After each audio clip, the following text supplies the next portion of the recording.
दामन साफ सुथरा है, इसमें कोई दो राय नहीं। और इस साफ सुथरे दामन की चमक जो है वो हम दिल्ली में बैठ के भी महसूस करते हैं। तब मैं 4 पंक्तियां पढ़ता हूं कि इस शहर से था एकदम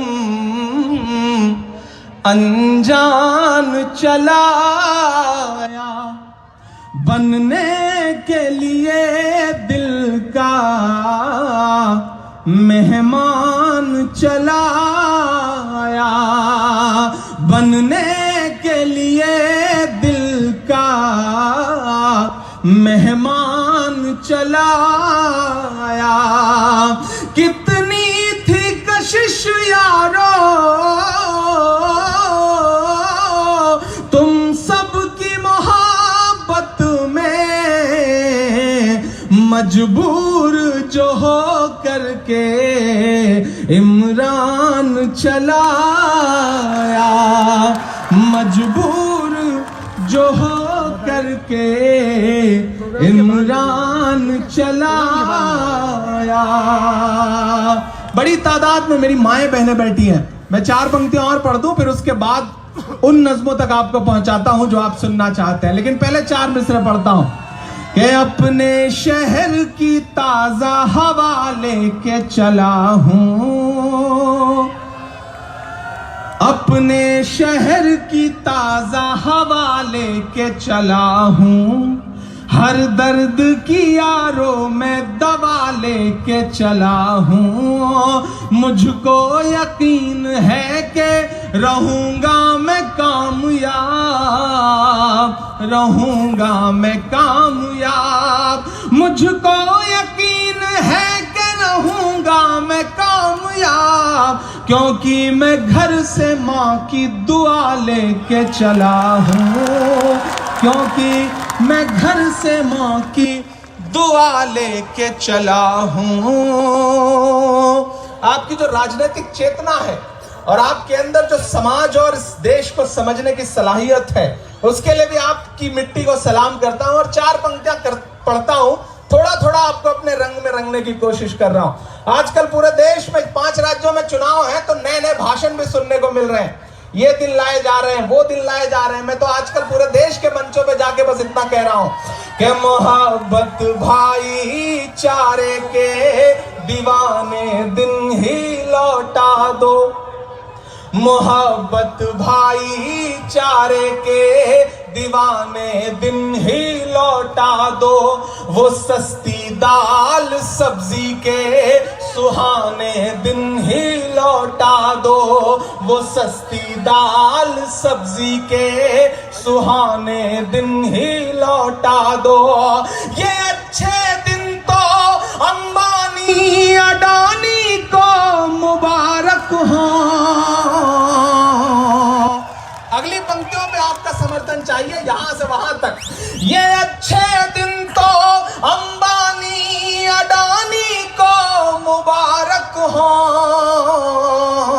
हमें ऐसा करो साहिब पुराने दिन ही लौटा दो, हमें ऐसा करो साहिब पुराने दिन ही लौटा दो। मैं जिस सूबे से आता हूं, हम जब उत्तर प्रदेश से दिल्ली की सरहद में आते हैं तो आजकल गाजीपुर बॉर्डर क्रॉस करके नहीं आ सकते, क्योंकि हजारों की तादाद में किसान वहां बैठा है। हम जब पंजाब से आते हैं तो हम दिल्ली प्रवेश नहीं कर सकते, बड़ा घूम के जाना पड़ेगा, क्योंकि 300 जवानों की शहादतों के साथ किसान वहां पर धरने दे रहा है। मैं 4 मिसरे पढ़ता हूं, मैं कोई नाम नहीं लूंगा, बहुत समझदार लोग हैं, आप पहुंच जाएंगे जहां आपको पहुंचना है। कि चाय वाले बाबू को, देखिए बड़े समझदार लोग हैं। गोविंद जी, आपने इनकी नसों में इतनी सियासत भर दी है कि मैंने कोई नाम ले लिया, लेकिन ये समझ गए कि मैं दिल्ली वाले का नाम ले रहा हूं। ये बड़े समझदार लोग हैं। मैं आपको आपको सलाम करता हूं, ये आपकी परवरिश का नतीजा है इस पूरे जोन को, इस पूरे इलाके को। कि चाय वाले बाबू को चाय लेके डूबेगी। असम में खड़े हुए तो बोले नहीं आजकल असम की चाय खतरे में है, तो मैंने कहा नहीं साहब, असम की चाय तो खतरे में नहीं है, एक फर्जी चाय वाला भले खतरे में हो सकता है, असम की चाय को कोई खतरा नहीं है। वो अलग बात है कि 5 राज्यों के जो नतीजे आने जा रहे हैं वहां भी वही हाल होगा जो राजस्थान में पिछले दिनों हुआ है। बिल्कुल वहां भी वही परिणाम होने जा रहा है। चारों तरफ अब जनता जाग रही है और उस जनता का एक प्रतिनिधि होने के नाते, जनता का एक नुमाइंदा होने के नाते, एक शायर होने के नाते मेरी जिम्मेदारी बनती है कि मैं आपकी आवाज बन के बोलूं, आपके गुस्से को शब्द दूं। तब मैं पढ़ता हूं कि चाय वाले बाबू को चाय लेके डूबेगी, या तो उनको नफरत की राय लेके डूबेगी।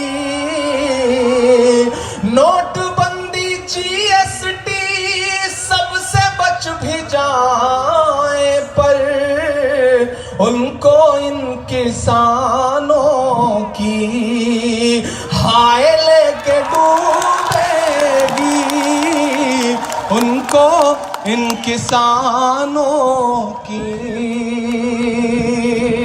बहुत बहुत अच्छा सुन रहे हैं आप, बहुत धन्यवाद देता हूं आपको। महान बादशाह सिकंदर ने यूनान फतेह किया। गोविंद जी, जब यूनान फतेह किया तो यूनान की सड़कों पर जश्न मनाने के लिए अपने घोड़े पर निकला।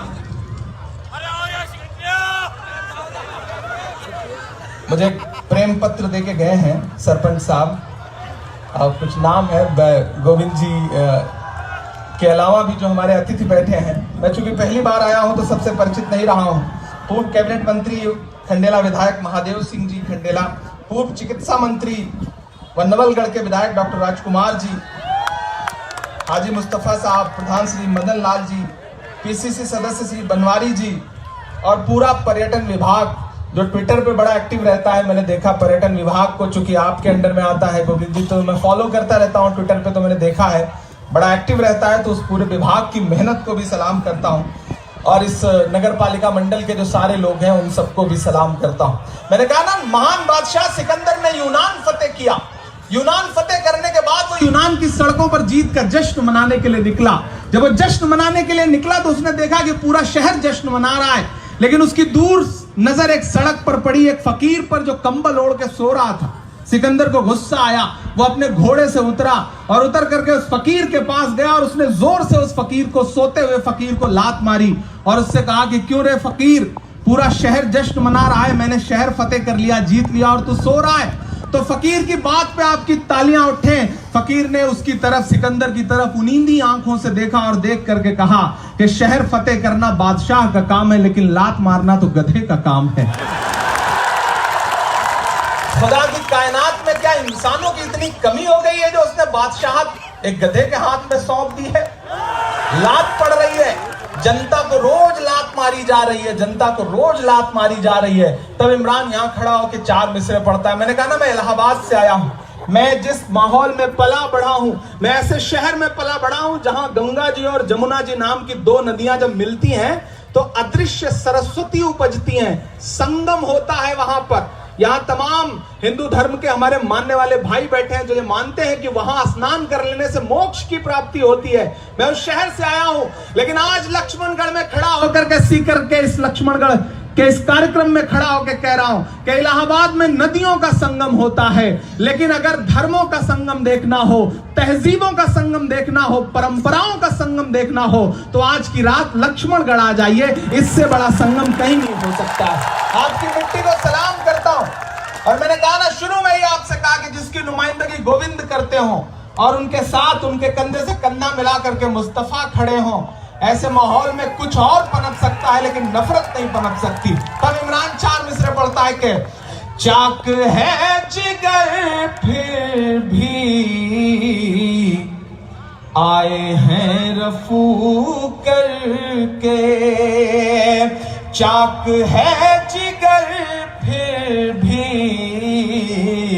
आए हैं रफू करके, जाएंगे हकीकत से तुमको रूबरू करके, प्यार की बड़ी इससे और मिसाल क्या होगी,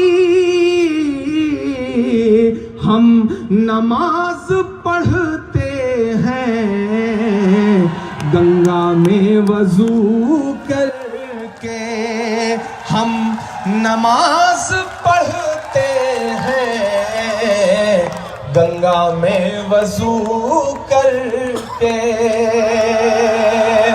बहुत धन्यवाद, आप बहुत अच्छा सुन रहे हैं, बहुत अच्छे मूड में हैं। मैं एक नज्म सुनाता हूं। मैंने आपसे फिर कहा कि मैं कोई नाम नहीं लूंगा, लेकिन आप समझदार लोग हैं, आप समझते जाएंगे। मैं राजनीतिक टिप्पणियां करने के लिए जाना जाता हूं। अपनी नज्मों के जरिए मैं कोशिश करता हूं कि राजनीति पर कटाक्ष किया जाए और जिन चीजों से जनता को परेशानी हो रही है उन चीजों पे बात की जाए। तब मैं एक नज्म पढ़ता हूं, आप सुनने के मूड में हैं?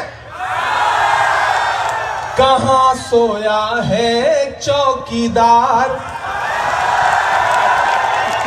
आपका जोश मुझे नजर आना चाहिए। इधर लेफ्ट में जो लोग बैठेंगे बिल्कुल ऐसे चुप हो गए हैं जैसे आजकल लेफ्टिस्ट चुप रहते हैं, वामपंथी चुप रहते हैं।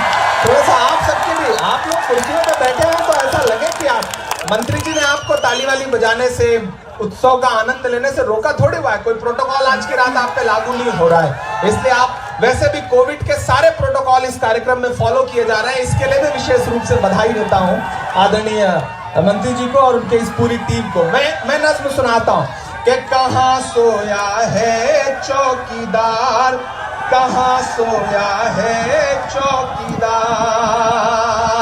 कहां सोया है चौकीदार, कहां सोया है चौकीदार।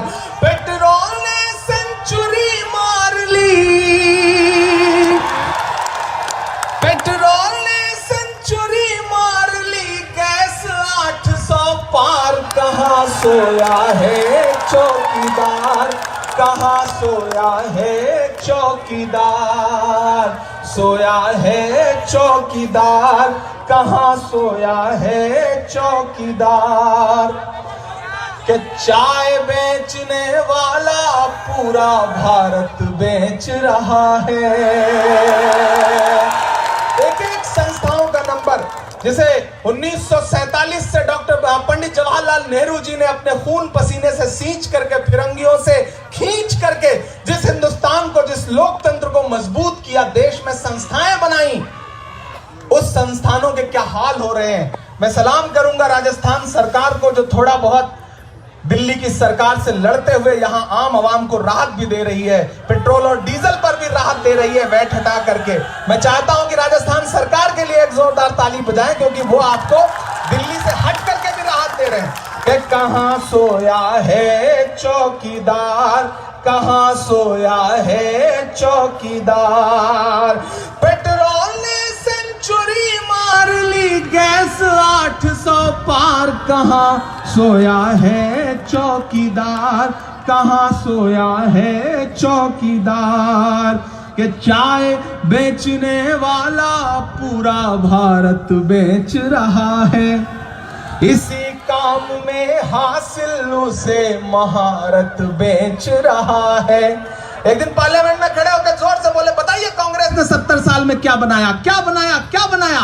तो पीछे से किसी सांसद ने कहा, भैया बताना मत, वरना जो बचा है वो भी बिक जाएगा, इसलिए आप मत बताना कि क्या बनाया।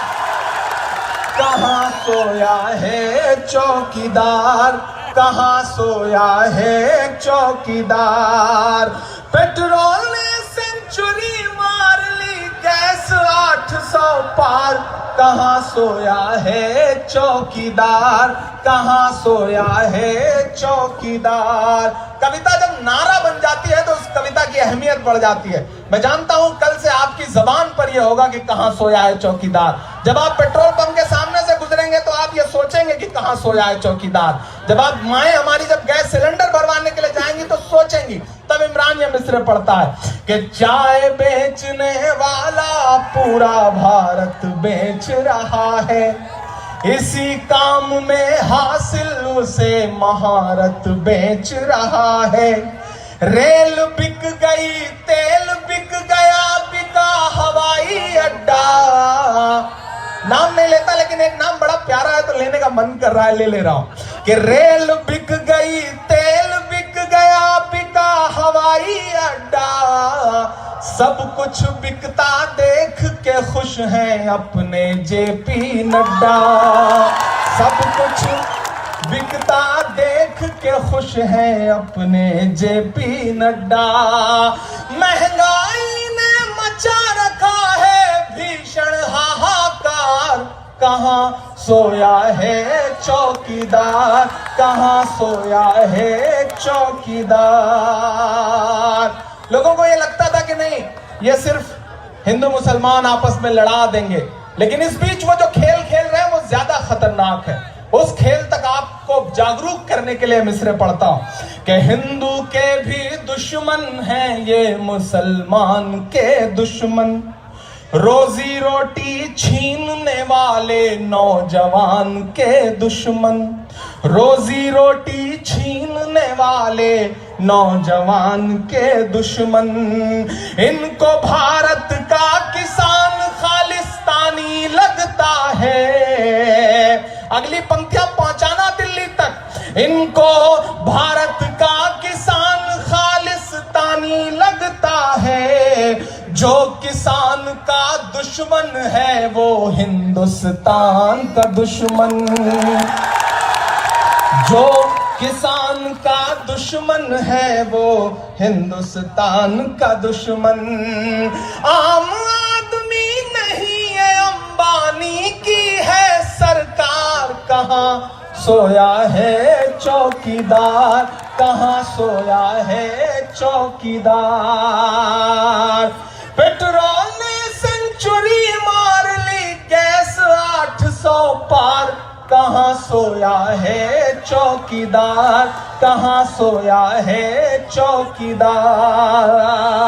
जब जनता नकार दे, पहले तो लोकतंत्र को कुचलो, जमहूरियत को कुचलो, अगर हार जाओ जनता नकार दे, जैसे राजस्थान में जनता ने नकार दिया, तो फिर साजिशें करो, तोड़ो लोगों को, जबरदस्ती ईडी भेज दो, आईडी भेज दो, जो कुछ सब कुछ है सब कुछ लगा दो, सारी संस्थाएं लगा दो और डराओ। लेकिन मैं जानता हूं कि कांग्रेस का मतलब देश है और देश कभी डर नहीं सकता, कांग्रेस कभी डर नहीं सकती। तो मैं एक नज़्म सुनाता हूं आप के वक्त के हाकिमों बादशाहों सुनो। तैयार रहना, एक बड़ी जिंदा दिली वाली नज्म पढ़ता हूं। लोग मुझसे कहते हैं इमरान साहब आप शायर हैं, मोहब्बतों की बात किया करिए, लबो रुखसार की बात किया करिए, सियासत पर टिप्पणी मत किया करिए, परेशान हो जाएंगे। तब मैं लोगों से कहता हूं कि मोहब्बत कौन करता है, सियासत कौन करता है, मुझे मालूम है मेरी हिफाजत कौन करता है, मुझे मालूम है मेरी हिफाजत कौन करता है। और हम ही ने लाज रखी है बुजुर्गों की यहाँ, वरना सभी टुकड़ों पे पलते हैं, बगावत कौन करता है। मैं हिम्मत कर रहा हूं और आपका समर्थन मांगता हूं कि वक्त के हाकिमों बादशाहों सुनो, जुल्म की फौज के सरबराहों सुनो, कातिलों के सभी खैर खाहों सुनो, ऐ सियासत के मगरूर शाहों सुनो।